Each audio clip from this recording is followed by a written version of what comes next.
नमस्कार बंधुरा सुतोपार साथे चैनेले आपनादेर सबाइके स्वागत। आज के आमी दारुण मुखरोचक एक स्नैक्सर रेसिपि आपनादेर साथे शेयर करछि, जेटा सन्ध्येबेला चायेर साथे किन्तु दारुण जमे जाबे।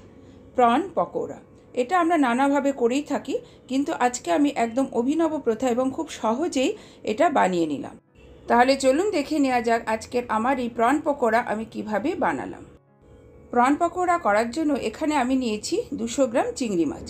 চিংড়ি মাছটা মাঝারি মাপের নিয়েছি, এটা ভালো করে পরিষ্কার করে ধুয়ে নেওয়া হয়েছে। এবার এটা আমি ম্যারিনেট করব। ম্যারিনেশনের জন্য প্রথমে দিয়ে দিচ্ছি কুচিয়ে নেওয়া পেঁয়াজ। এখানে একটা বড় সাইজের পেঁয়াজ নিয়ে সেটা খুব ভালো করে কুচিয়ে নিয়েছি। দিয়ে দিচ্ছি 5-6টা রসুনের কোয়া কুচিয়ে নিয়েছি সেটা।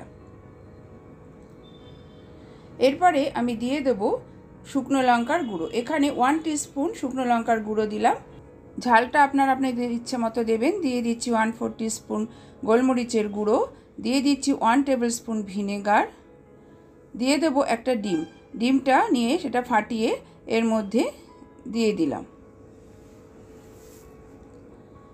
এরপরে দিয়ে দেব স্বাদ মতো নুন। এবার সব উপকরণের সাথে মাছটা খুব ভালো মতো মিশিয়ে নিচ্ছি। খুব ভালো করে মিশিয়ে এটা রেখে দেব আধ ঘন্টার জন্য। এর থেকে বেশি সময় আর রাখার দরকার নেই, তবে এটা কিন্তু আমি রাখবো নর্মাল টেম্পারেচারে। আধ ঘন্টা বাদে ফেরত আসছি। এবার একটা ড্রাই মিক্সচার বানিয়ে নেব। সেই জন্য একটা বোল নিয়ে তার মধ্যে দিয়ে দিচ্ছি 2 টেবিল স্পুন ময়দা। দিয়ে দেব 2 টেবিল স্পুন চালের গুঁড়ো। এরপরে দিয়ে দেব 3 table spoon oats. 3 table spoon oats দিয়ে দিলাম। এবার সব উপকরণগুলো একসাথে আমি মিশিয়ে নিচ্ছি।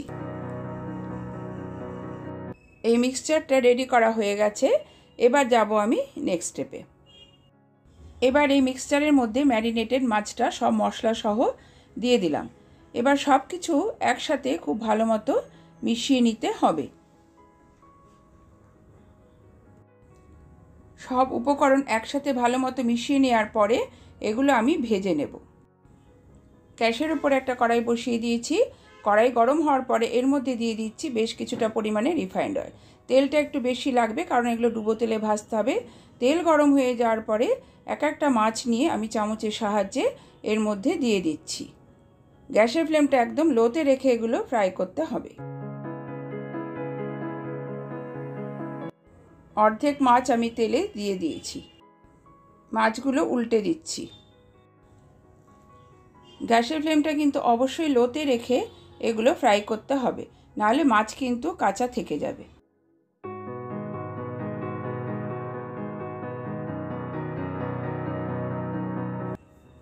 ফার্স্ট ব্যাচের মাছগুলো দেখুন ফ্রাই করা হয়ে গেছে, বেশ সুন্দর লাল করে ফ্রাই করে নিয়েছি। এবার এগুলো খুব ভালো করে তেল ঝরিয়ে তুলে নিচ্ছি। এই একইভাবে বাকি যে মাছগুলো আছে সেগুলো আমি ফ্রাই করে নেব। এই তেলেই বাকি মাছগুলো আমি দিয়ে দিচ্ছি।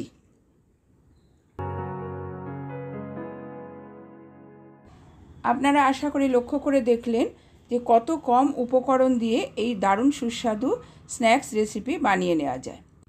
ঘরে থাকা সামান্য কয়েকটা উপকরণ দিয়ে এই দারুণ সুস্বাদু রেসিপি বানিয়ে নেওয়া যায়। আর গরম চায়ের সাথে গরম পকোড়া দারুণ লাগে খেতে।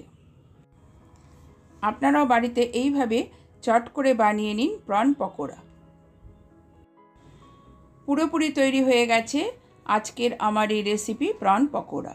যদি আপনাদের এই রেসিপি ভালো লেগে থাকে তাহলে লাইক বাটনটি অবশ্যই একবার প্রেস করে দেবেন। সেই সঙ্গে যারা আজকে আমার চ্যানেলে নতুন বন্ধু তাদের কাছে রিকোয়েস্ট থাকলো চ্যানেলটি সাবস্ক্রাইব করে নেওয়ার। তাহলে আজকের মতো এখানেই বিদায় নিচ্ছি। সকলে ভালো থাকবেন, সুস্থ থাকবেন। পরবর্তীকালে অন্য কোনো ভিডিও নিয়ে আবার আপনাদের সামনে হাজির হয়ে যাব। ধন্যবাদ।